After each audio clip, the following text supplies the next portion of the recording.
ஒரு காலத்தில் 90 வயதிலும் உதவியில்லாமல் நடந்து செல்லும் முதியவர்களை பார்த்திருப்போம்.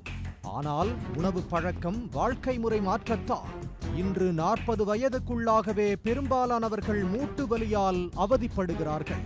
அப்படி மூட்டு வலியால் அவதிப்படுபவர்களை குறிவைத்து ஒரு கும்பல் சென்னையில் கைவரிசை காட்டத் தொடங்கியுள்ளது. வேக்கம் வைத்து மூட்டில் உள்ள கெட்ட நீரை உறிந்து வலியை போக்குவதாக கூறி லட்சங்களில் பணம் பறிக்கும் கும்பல் சிக்கியது எப்படி?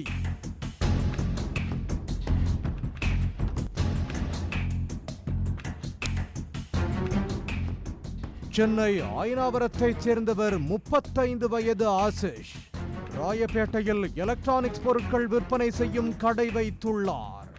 இவரது தந்தை மோத்திலால் சோனி மூட்டு வலி காரணமாக அவதிப்பட்டு வந்துள்ளார்.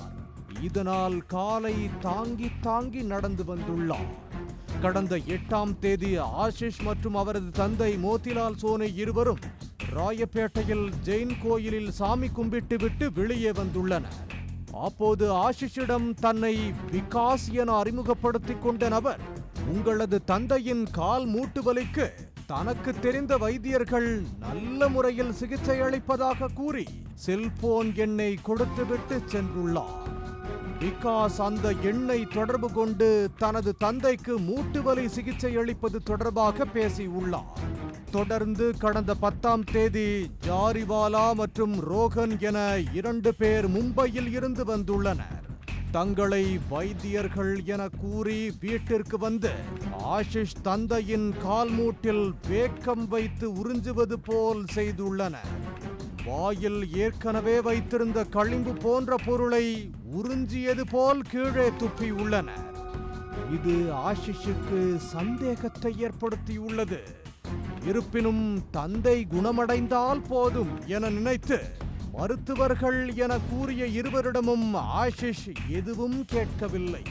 வேக்கம் வைத்து ஒரு முறை உறிஞ்சுவதற்கு 5000 ரூபாய் என 32 முறை உறிஞ்சுவதற்கு 1,60,60,000 ரூபாய் பணம் கேட்டுள்ளனர். பின்பு ஆஷிஷ் பேரம் பேசி 75,000 ரூபாய் கொடுத்துள்ளார். சிகிச்சை முடிந்து 10 நாட்களாகியும் மோத்திலால் சோனியின் மூட்டு வலி பிரச்சனை சிறிதளவு கூட தீரவில்லை.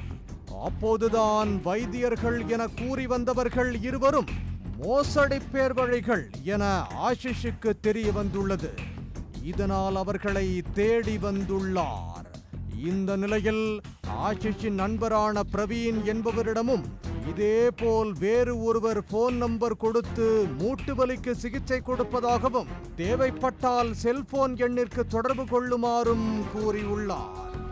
இதையறிந்த ஆஷிஷ் பிரவீன் மூலம் அவர்களை தொடர்பு கொண்டு வரவழைத்துள்ளார். நேற்று பிற்பகல் இருவர் வந்துள்ளனர். அவர்கள் ஏற்கனவே ஆஷிஷ் தந்தையிடம் மோசடி செய்தவர்கள் என தெரிய வந்தது.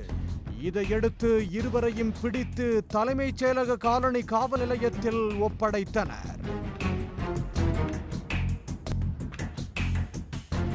அவர்களிடம் போலீசார் நடத்திய விசாரணையில் ராஜஸ்தானைச் சேர்ந்த முகமது இம்ரான் சிங் வாலா மற்றும் முகமது இஸ்லாம் என தெரிய வந்தது. முல்தானி மட்டியை மூட்டு வலி தீர்க்கும் களிம்பு என கூறி வட மாநிலத்தவர்களை குறிவைத்து மோசடி செய்து வந்தது தெரிய வந்தது.